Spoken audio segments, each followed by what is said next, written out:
Greetings, Dr. Joseph Martin, working with the spiritual masters and all the higher light and love beings of great mastery.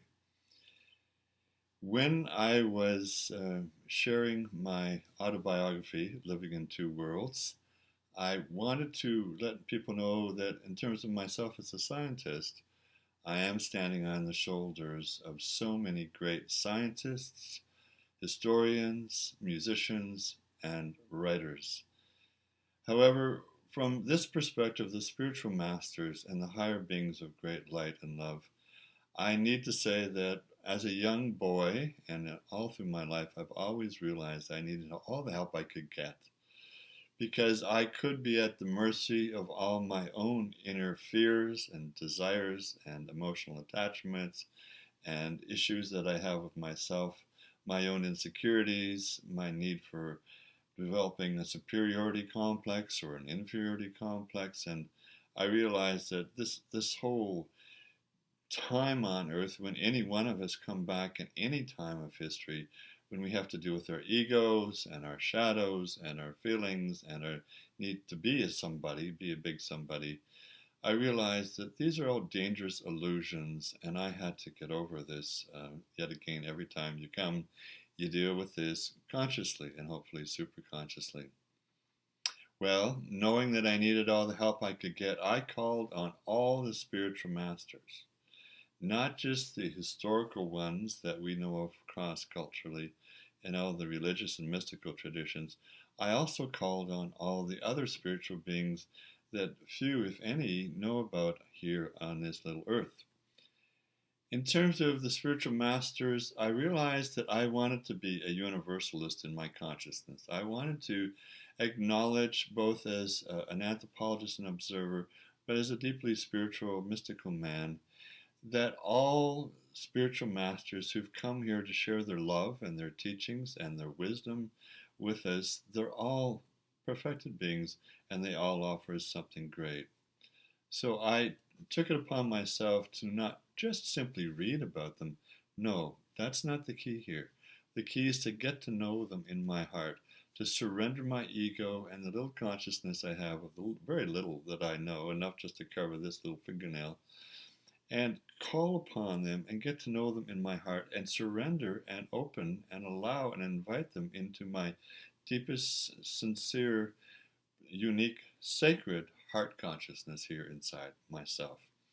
So I did this with Zoroaster and Rama and Krishna and Lao Tzu and Ramakrishna and Vivekananda and Moses and Abraham and Jesus and Muhammad, peace be upon him, bless his holy name, and Guru Nanak and Rabia and Mother Mary and Mary Magdalene and Kaderi Dega Gwita and on and on and on. It's so many wonderful spiritual masters, Shamsi Tabriz and Rumi and many, many others from all the mystical historical traditions, ancient and modern.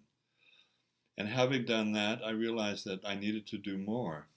So I took it upon myself to find out about and ask in my inner spiritual meditations about how to connect best to Metatron, Melchizedek, Sananda, the Christ consciousness, and all the archangels that we know about in three of the great world traditions. So that would be Gabriel, who came at the time to announce to Mary that she would birth Jesus, and the reigning archangel for our time, which is Michael, who has been reigning and ruling the earth in terms of the spiritual realms and spiritual evolution since about 1872 AD. And beyond that, there are many other great spiritual high beings, some of which are in the ancient texts, whether the Buddhist texts or the Jain or the Hindu or the Taoist or whatever they may be, or the Tibetan Buddhist. There are other great light love beings well beyond the earth that have never had much to do historically with this earth, all of whom you can surrender to and get to know consciously. And I have done this every day of my life. Well, why did I do it? And why am I even suggesting the possibility that you might do this? Well, there are many reasons, and here's some of them. Some of them, or all of them, might be reason enough for you to do the same. Well, my puny little ego doesn't know much, and it distorts the perceptions of what is reality and what isn't reality. And it minimizes myself, my mind, into a little box, and it can shut down my emotions. So that's a good enough reason.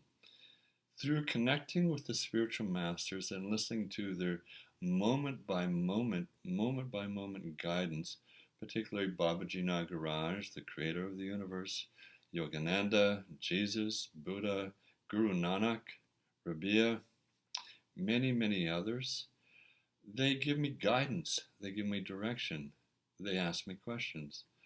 It's always a free will universe.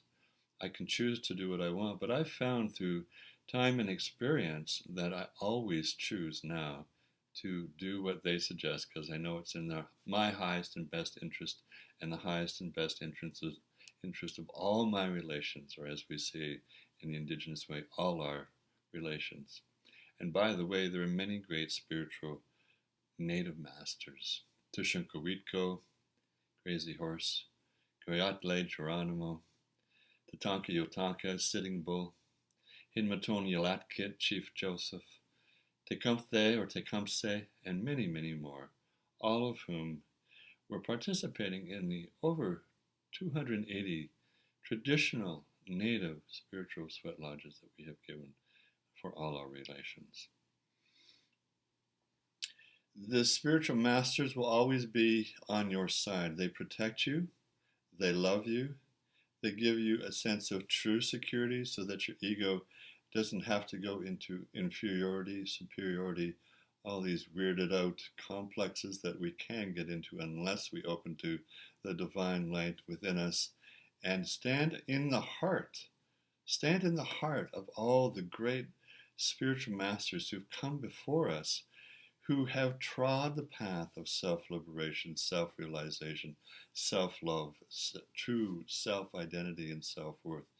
When I stand in the heart of Jesus, or I stand in the heart of Guru Nanak, or I stand in the heart of Babaji, I find such peace and such joy and such solace, such knowledge, acceptance, a sense of true self-worth, being a nobody, where I don't have to be anybody at all. I can just be the love I am, as you can and will be, I know.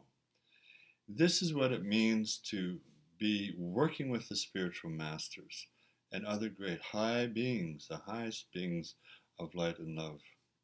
You know, it's a truism that when you want to learn something here on earth, you always go to the top, to the best people who know the most and that have perfected their path to wisdom in whatever bit of knowledge that they are and that they can share.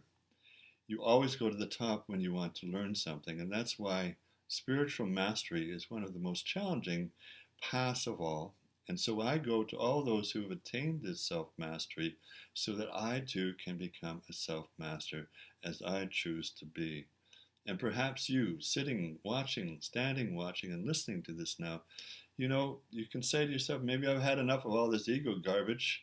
Maybe I do want to find my own spiritual liberation and path to my own love.